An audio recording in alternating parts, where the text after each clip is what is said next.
friends, welcome you all to our YouTube channel Tea Talk।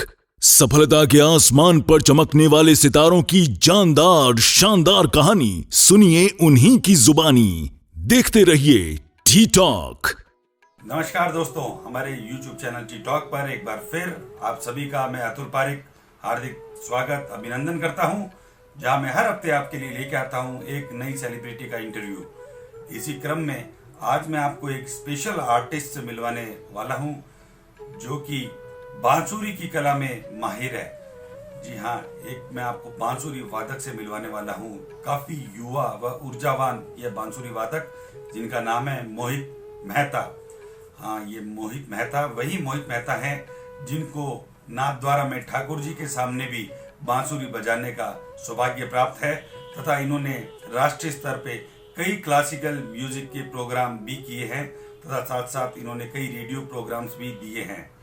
मोहित, जिन्होंने युवा अवस्था से ही बांसुरी को अपना एक करियर नहीं बोल सकते, लेकिन अब बांसुरी की विद्या में अपने आप को एक आगे ले जाने के लिए सोचा और अनवरत उन्होंने प्रयास किया, और आज इस छोटी सी युवा अवस्था में वो एक बहुत अच्छे युवा बांसुरी वादक भारत में बन गए हैं।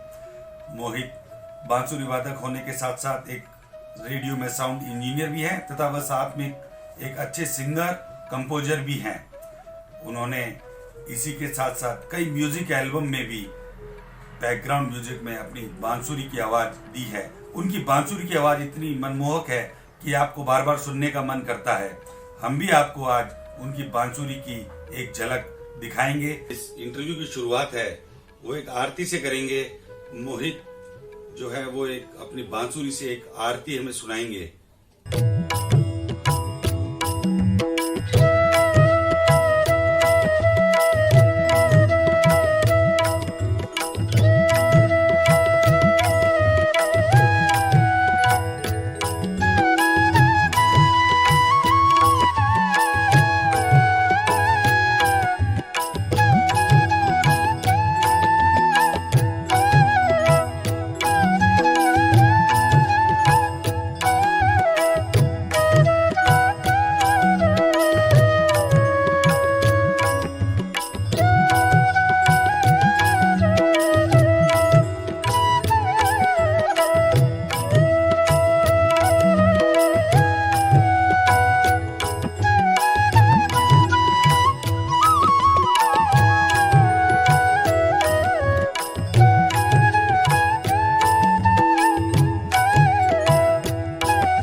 अतुल सर नमस्ते। पहले तो आपका बहुत बहुत धन्यवाद कि आपने मुझे आपके इस यूनिक शो टी टॉक में इनवाइट किया, और संगीत के जो रसिक श्रोतागण हैं, जो बांसुरी के रसिक श्रोतागण हैं, उनसे जुड़ने का एक मौका प्रदान किया। मोहित, हमें ये बताएं कि बांसुरी की शुरुआत कैसे हुई आपके जीवन में? हाँ, सर बांसुरी के साथ शुरुआत मेरी मुझे भी एग्जैक्टली पता नहीं कब हुई, पर मेरे पेरेंट्स बताते हैं कि करीब जब मैं 5 साल की उम्र का था, तब से जब मैं मेले में जाता किसी, तो वहाँ से सिर्फ बांसुरी लेकर आता था और उसे बजाया करता था। और मुझे पर्सनली कभी मतलब बचपन में ऐसा लगता था कि यार मैं कोई भी चीज़ सुनूंगा तो मैं बजा सकता हूँ, और मैं बजा लेता था। ऐसा लगता था कि पहले का कोई कनेक्शन है। मेरे लिए बांसुरी अजनबी नहीं थी कभी भी बचपन से, पर वो एक शौक ही था। जब तक मैं कुछ गाना बजा लेता, कभी स्कूल में परफॉर्म कर लेता, कभी कॉलेज में परफॉर्म करता, सबकी वाहवाही मिलते, इनाम मिलते, प्राइजेस मिलते, पर वो एक शौक ही था। पर जब मेरे लाइफ में मेरे गुरु आए और उन्होंने मुझे आके बताया कि ये जो चीज़ है तुम्हारे हाथ में, जो भगवान ने दी है, ये ऊपर वाले की बहुत बड़ी गिफ्ट है तुमको, और तुम्हें इसे सीखना चाहिए, इसकी तालीम लेनी चाहिए, इसकी प्रैक्टिस करनी चाहिए, और इसको और निखार के जो है तुमको आगे बढ़ना चाहिए। तो तब मैं फिर मेरे गुरु ने जब मुझे डायरेक्ट किया उस चीज़ में, और उन्होंने मेरे जो संगीत की शिक्षा थी वो प्रारंभ करी, उसके बाद में लाइफ में मैं फोकस हो गया बांसुरी के लिए और संगीत के लिए, और तब से मैं बिल्कुल फोकस्ड हूँ मेरे गुरु की कृपा से, और आगे भी उनकी कृपा से फोकस्ड ही रहूँगा, और इसी तरह से आपसे बांसुरी के माध्यम से जुड़ा हुआ रहूँगा। आपने बहुत छोटी सी उम्र से बांसुरी बजाना शुरू किया, तो निश्चित रूप से आपको ये विद्या के किसी न किसी ने दी होगी। तो आपके बांसुरी के जो गुरु महाराज हैं वो कौन है? मेरे गुरु के बारे में बताना बड़ा मुश्किल है, क्योंकि उनका जो बातें हैं, उनकी जो चीज़ें हैं, वो तो मेरे शब्दों में नहीं आ सकती। पर उनका एक छोटा सा ब्रीफ इंट्रोडक्शन अगर आपको दूं, तो मेरे गुरु द्वितीय पीठाधीश्वर गोस्वामी श्री कल्याण राय जी महाराज श्री, आप श्री बेसिकली नाथद्वारा से बिलोंग करते हैं। नाथद्वारा जो है सब जानते हैं, प्रभु श्रीनाथ जी का मंदिर है नाथद्वारा में, विश्व प्रसिद्ध। तो प्रभु श्रीनाथ जी का मंदिर पुष्टि भक्ति मार्गीय संप्रदाय के अंतर्गत आता है, और पुष्टि भक्ति मार्गीय संप्रदाय की प्रधान पीठ है श्रीनाथ जी का मंदिर। और पुष्टि भक्ति मार्गीय संप्रदाय की 7 अन्य पीठ और हैं, 7 अन्य घर हैं। तो मेरे गुरु जो हैं वो नाथद्वारा में ही द्वितीय पीठ है पुष्टि भक्ति मार्गीय संप्रदाय की, बिल्कुल श्रीनाथ जी मंदिर के पास में। तो मेरे गुरु वहाँ के पीठाधीश हैं, और एक धर्माचार्य हैं। धर्माचार्य के साथ साथ आप श्री एक जो भारतीय शास्त्रीय संगीत है, ध्रुपद है, पखावज है, उसके एक मूर्धन्य विद्वान है, कलाकार हैं।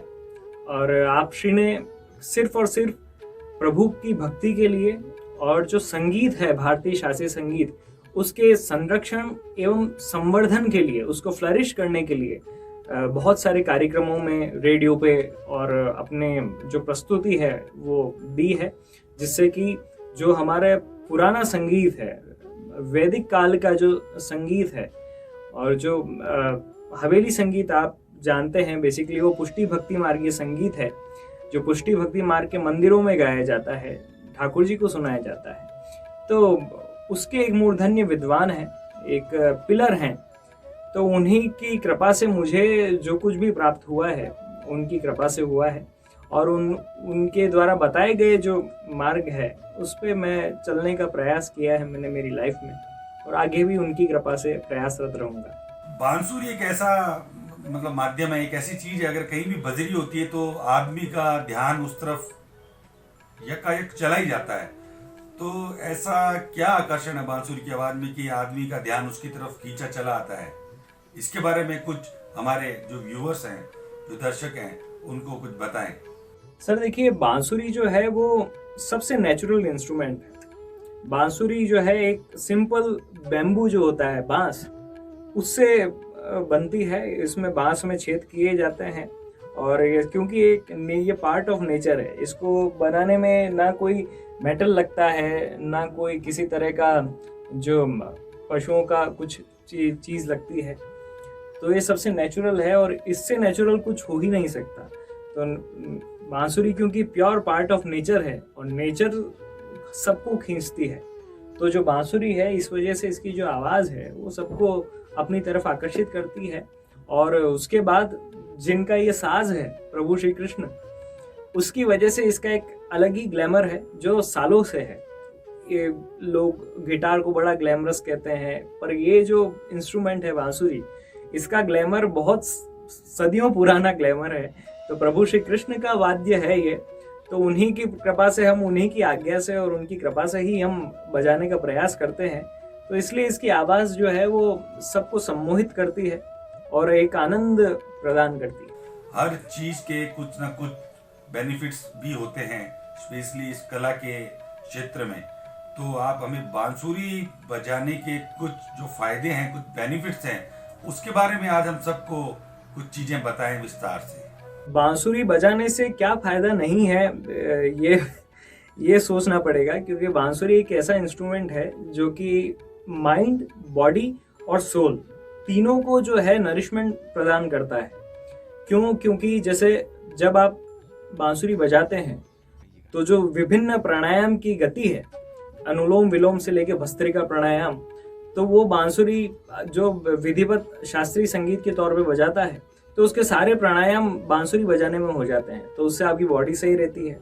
बांसुरी की आवाज से जब आप कोई भी संगीत को अगर आप लेते हैं तो उससे आपका माइंड रिफ्रेश होता है, और माइंड में जो टेंशन होता है, आज के दौर में जो नशा जिसे कहते हैं, जो लोगों को नशा हो रहा है, लोगों नशे की लत है, तो ये अच्छा नशा है। मैं कहता हूँ कि तो बांसुरी एक ऐसा नशा है जो माइंड को रिलैक्स करता है। इसकी आवाज़ जो है वो आपके जो पजलनेस होती है दिमाग में, जो आपका कन्फ्यूजन होते हैं दिमाग में, उसको दूर करता है और ब्रेन को बहुत शार्प करता है बांसुरी बजाना। और थर्ड चीज़ जो इसके सोल पे इसका इफेक्ट, तो आत्मा से ये नाद निकलता है, इसकी जो आवाज़ है वो आत्मा में जो परमात्मा है उसको जगाती है। स्वर में ही ईश्वर है, वो चीज़ बांसुरी से आपको बहुत रियलाइज होगी। और आप जब भी बजाएंगे तो इसमें जब आप खो जाते हैं तो आपकी जो आत्मा है वो कहीं ना कहीं परमात्मा का उसको आभास होता है। तो बांसुरी माइंड, बॉडी और सोल इन तीनों के लिए बहुत ही उपयोगी है और इन तीनों को एक नरिशमेंट प्रदान करती है।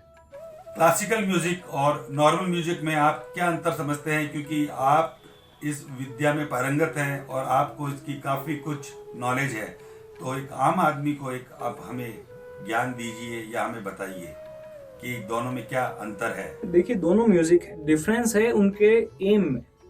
क्लासिकल म्यूजिक जैसा उसका नाम है शास्त्रीय संगीत, तो शास्त्र किसको डिस्क्राइब करते हैं? शास्त्र उस सुपर पावर को डिस्क्राइब करते हैं जिन्होंने इस ब्रह्मांड की रचना की है।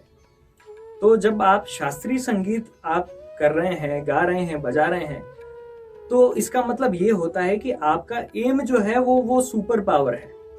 आपका एम कोई मटेरियलिस्टिक चीज नहीं है। आप ना पैसे के लिए बजा रहे हैं, ना वाहवाही के लिए बजा रहे हैं। आप एक तरह से आराधना कर रहे हैं प्रभु की, उस संगीत के माध्यम से, जो कि हमें शास्त्र बताता है कि किस तरह संगीत के माध्यम से प्रभु की आराधना होनी चाहिए, कौन सी रागों से होनी चाहिए, कैसे उसको बजाना चाहिए, कैसे गाना चाहिए। तो ये सारी चीजें हमें क्लासिकल म्यूजिक सिखाता है। जबकि नॉर्मल जो संगीत है उसका एम डिफरेंट होता है। किसी संगीत का एम जो होता है वो पैसा कमाना होता है, किसी संगीत का एम जो है वो नाम कमाना होता है। और तो ये सब एम अलग अलग हैं। पर जो क्लासिकल म्यूजिक जब आप कर रहे हैं, शास्त्रीय संगीत जब आप गा रहे हैं, तो आपका एम जो है वो परमात्मा हो जाता है, सुपर पावर हो जाता है। और उसका जो फल है वो भी यही है कि एक डिवाइननेस वो पैदा करता है, एक परमात्मा के होने का आभास आपको करवाता है कि कोई सुपर पावर है जो हमारे साथ है, हमें गाइड कर रही है और हमें हमारा जीवन आगे बढ़ा रही है। थैंक्स मोहित। तो ये थे मोहित मेहता, आज हमारे साथ एक युवा ऊर्जावान बांसुरी वादक, एक नई सेलिब्रिटी हम आपके लिए आज लेके आए थे। और अगले हफ्ते कौन सी नई सेलिब्रिटी आएगी उसके लिए जुड़ने के लिए या उसको जानने के लिए हमारे YouTube चैनल से आप जुड़िए, सब्सक्राइब का बटन दबाइए। धन्यवाद।